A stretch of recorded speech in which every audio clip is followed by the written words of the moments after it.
बिस्मिल्लाहिर्रहमानिर्रहीम। अस्सलाम वालेकुम। आज 20 अगस्त है और दिन है इतवार का। सदर पाकिस्तान डॉक्टर आरिफ अलवी के ट्वीट ने तहलका खेज़ ट्वीट ने सबको हिला कर रख दिया। उन्होंने जो ट्वीट किया है ऑफिशियल सीक्रेट एक्ट और आर्मी एक्ट के में तरमीम के हवाले से, वो मैं ट्वीट आपके सामने रखता हूँ और फिर आपको बताता हूँ कि इन दोनों ये जो तरमीम थी उनमें क्या क्या चीज़ें इस कानून में जो है वो तब्दील की गई थी। आरिफ अलवी साहब ट्वीट करते हैं, कहते हैं कि मैं अल्लाह को गवाह बनाकर कहता हूँ कि मैंने ऑफिशियल सीक्रेट्स तरमीमी बिल 2023 और पाकिस्तान आर्मी तरमीमी बिल 2023 पर दस्तखत नहीं किए क्योंकि मैं इन कवानीन से मुत्तफिक नहीं था।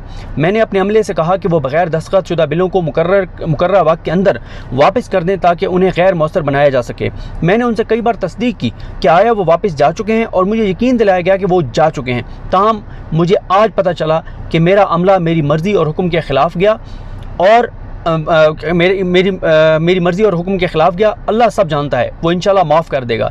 लेकिन मैं उन लोगों से माफ़ी मांगता हूँ जो इन कवानीन से मुतासिर होंगे।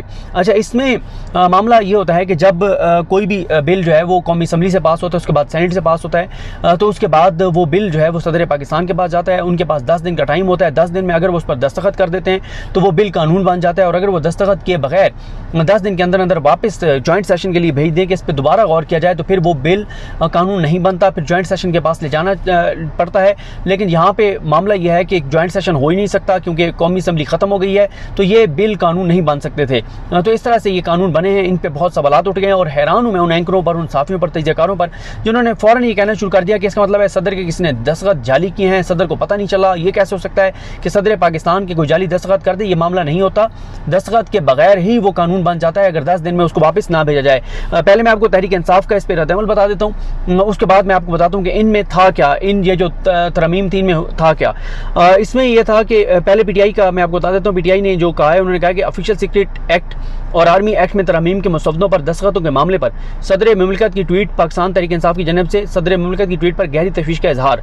सदर मुमलिकत का ट्वीट हर लिहाज से गैर मामूली, तशवीशनाक और नाकाबिल तस्वुर है। सदर मुमलिकत की ट्वीट के बाद पूरी कौम में बेचैनी और इज़्तिराब की संगीन लहर ने जन्म लिया है। सदर पाकिस्तान के ट्वीट ने रियासती निज़ाम में ऊपर से लेकर नीचे तक फैले मोहलिक तरीन इन्फेक्शन को कौम के सामने बेनकाब किया है। सदर मुमलिकत की ट्वीट के मंदरजात का हर जाविया और हर पहलू से जायज़ा ले रहे हैं। सदर मुमलिकत के ट्वीट के मुफस्सल जायज़े के बाद अपना रद्द-ए-अमल कौम के सामने रखेंगे। अब तो ये हो गया, देखें ये मामला वैसे तो अब जाएगा अदालत में जाएगा और अदालत इस पर कुछ करेगी। अब मैं आपको बता देता हूँ कि इनमें था क्या क्या। इसमें ऑफिशियल सीक्रेट जो तरमीमी एक्ट के तहत खुफिया एजेंसी की तारीफ में ISI और IB शामिल और जंगी हालात के साथ ज़माना अमन भी शामिल कर लिया गया है। पहले यह था कि सिर्फ जंगी हालात में कुछ चीज़ें हो सकती थी, लेकिन अब यह है कि अगर पीसफुल इन्वायरमेंट है उसमें भी ये चीज़ें हो सकती हैं। और जो आपको मैंने बताया कि खुफिया एजेंसी की तारीफ में ISI और IB को जो है वो शामिल किया गया है। कानून के मुताबिक दुश्मन वो शख्स होगा जो मुल्की मफाद के खिलाफ बराह रास्त या बिल वास्ता किसी गैर मुल्की कुव्वत और एजेंट, गैर रियासती अनासिर, इदारा, तंजीम, गिरोह के साथ काम करे। ममनुआ इलाकों में दिफाए पाकिस्तान से मुतल्लिक दफातर, कैंप ऑफिस और इमारत शामिल है। जंगी गेम्स, ट्रेनिंग, रिसर्च और तरक्की, मशकों, नकलो हरकत, इन कैमरा ब्रीफिंग के लिए फ़ौज के ज़ेर कब्ज़ा इलाके भी ममनुआ इलाके होंगे। पाकिस्तान या दुनिया में कहीं भी कोई जगह, इमारत या प्रॉपर्टी जहां महफूज मालूमात या असासा रखा जाए वो ममनुआ इलाका होगा। ममनुआ करार इलाके को इलेक्ट्रॉनिक, फिजिकल, वर्चुअल बराह रास्त रसाई को गैर मजाज रसाई तस्वुर किया जाएगा। ममनुआ इलाके तक रसाई, दाखिला, हमला करना, तबाह करना जुर्म होगा। ममनुआ इलाके का स्केच बनाना, प्लान या मॉडल बनाना जो दुश्मन के लिए फ़ायदा मंद हो जुर्म होगा। ऑफिशियल खुफिया कोड, पासवर्ड, इलेक्ट्रॉनिक और जदीद डिवाइस, दस्तावेज किसी दुश्मन को देना जुर्म होगा। पाकिस्तान के अंदर और बाहर दस्तावेजात और मालूमात हासिल करना जुर्म होगा। किसी बगैर इंसान, गाड़ी, डिवाइस को ममनुआ इलाके तक रसाई जुर्म होगा। किसी सरगर्मी, ऑपरेशन, असले के ज़ख़ीरे, इजाद, आलात की मालूमात देना जुर्म होगा। पाकिस्तान के अंदर या बाहर गैर मुल्की एजेंट के पते पर जाना या उससे मुंसलिक होना दुश्मन से राब्ता समझा जाएगा। अगर किसी के पास दुश्मन का नाम या पता या मालूमात होगी तो उससे दुश्मन से राब्ता तस्वुर किया जाएगा। यानी अगर मेरी जेब से एक विजिटिंग कार्ड निकलता है पाकिस्तान के किसी दुश्मन का, तो मुझे पाकिस्तान के दुश्मन का साथी तस्वुर किया जाएगा, पाकिस्तान का दुश्मन जो है वो तस्वुर किया जाएगा। खुफिया इदारे के एहलकार, मुखबिर या ज़राए की शनाख्त ज़ाहिर करना जुर्म होगा। 3 साल कैद और 10 लाख रुपए जुर्माना होगा। इस इक़दाम में जुर्म में मुआमलत करने को में मुआवनत करने और साजिश करने वाले को भी 3 साल सजा और 10 लाख रुपए जुर्माना होगा। DGFIA की तरफ से मुजाज बनाया गया जो SP के ओहदे से कम न हो किसी शख्स जगह की तलाशी ले सकेगा। ऐसा किसी दस्तावेज, स्केच, असला, मंसूबा, मॉडल, इलेक्ट्रॉनिक डिवाइस, नोट को जब्त किया जाएगा जो कानून के तहत जुर्म हो। गिरफ्तारी के दौरान जब्त किया गया मवाद तहकीकाती अफसर या मुश्तरका तहकीकाती टीम को दी जाएगी। तहकीकाती अफसर या GIT तहकीकात 30 दिन के अंदर मुकम्मल करेगा। उसकी रिपोर्ट पब्लिक प्रोसिक्यूटर के जरिए अदालत को अरसाल की जाएगी। ये तो हो गया ऑफिशियल सीक्रेट एक्ट में जो तरमीम है, इसके तहत तो तकरीबन किसी को भी अगर पाकिस्तान का दुश्मन आपने साबित करना है तो वो बहुत आसानी से हो सकता है। 1 मिनट के अंदर अंदर वो पाकिस्तान का दुश्मन जो है वो साबित हो सकता है। अब आ जाए आर्मी एक्ट तरमीम के मुताबिक कोई भी फौजी एहलकार रिटायरमेंट, इस्तीफे या बरतरफी के 2 साल के बाद तक सियासी सरगर्मी में हिस्सा नहीं ले सकेगा, जबकि हसास ड्यूटी पर तैनात फौजी एहलकार या अफसर मुलाजमत ख़त्म होने के 5 साल तक सियासी सरगर्मी में हिस्सा नहीं लेगा।